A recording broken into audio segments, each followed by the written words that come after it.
My dear friends, ഞാൻ കുട്ടിക്കാലത്ത് സ്കൂളിൽ പഠിച്ച ഒരു പദ്യം ചൊല്ലും. കറക്റ്റായിട്ടൊന്നും എനിക്കറിയത്തില്ല, എൻ്റെ ഓർമ്മയെന്ന് ഞാൻ ചൊല്ലും. ആ പാവം ജീവിച്ച നാൾ അവനെ തുണയ്ക്കാഞ്ഞോ, തൽപ്രാണനെടുത്തപ്പോൾ താങ്ങുവാൻ മുതിർന്നെത്തി. വലിയോർകളെ പോലെ ചെറിയോർകളും മഞ്ഞിൽ മരണത്തിനു ശേഷം ആലോകർക്കിഷ്ടം ചേർക്കൂ. മാവു വെട്ടുന്നു ചിലർ, ബലി തട്ടുന്നു ചിലർ, ആവതും വിധവയെ ആശ്വസിപ്പിപ്പു ചിലർ. വിസ്തൃതമയൽ പ്രഭു ഗ്രഹത്തിൻ കാരുണ്യത്താൽ കച്ച വാങ്ങുവാനുള്ള കാശുമങ്ങെത്തിച്ചേർന്നു.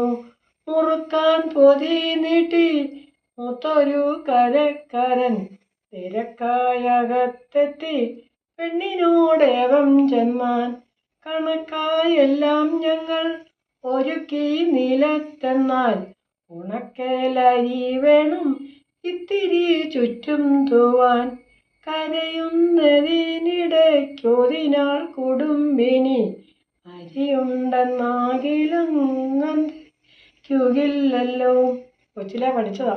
ഇപ്പോൾ ഫേസ്ബുക്കിലൊക്കെ കൊച്ചു ക്ലാസ്സുകളിലെയൊക്കെ പാഠങ്ങൾ ഇങ്ങനെ ഒത്തിരി പേര് ഇങ്ങനെ വളരെ ആകാംക്ഷയോടുകൂടി അന്നത്തെ കാലം ഓർക്കാൻ നല്ലൊരു കാര്യമാണ്.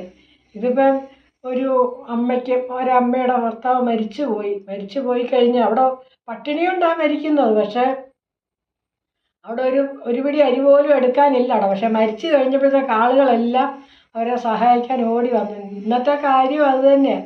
മരിക്കുന്നിടം വരെ എന്തെല്ലാം അപകടങ്ങൾ നടന്നാലും ആരും ശ്രദ്ധിക്കത്തില്ല. മരിച്ചു കഴിയുമ്പോഴത്തേക്ക് അയ്യോ അവിടെ മരിച്ചേ, അങ്ങനെയാണ് ഇങ്ങനെയാണ് എന്നൊക്കെ പറയും. അപ്പം ശരി, ഇതിപ്പം ഞാൻ തയ്ച്ച ഒരു സാരി, അതും കൂടെ ഒന്ന് കാണിച്ചേക്കാമെന്ന് വിചാരിച്ചു. നമ്മുടെ ഹാർഡ് വർക്കിംഗ് കൊണ്ട് നമുക്ക് എന്തെല്ലാം സാധിക്കാം അല്ലേ? നിങ്ങൾ വിചാരിച്ചിട്ടുണ്ടോ? ദൈവം നമ്മുടെ കൂടെ ഉണ്ട്, നമ്മൾ ശ്രമിച്ചാൽ മതി.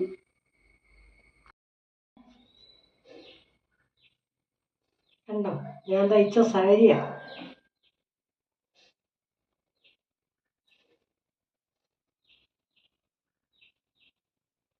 നമ്മൾ വിചാരിച്ചാൽ നമ്മളെ കൊണ്ട് എന്താ സാധിക്കാൻ പറ്റാത്തത്? എല്ലാം സാധിക്കും. നമ്മുടെ കൂടെ കഠിനാധ്വാനം ചെയ്താൽ ഈശ്വരൻ കൂടെ കാണും. കണ്ടോ?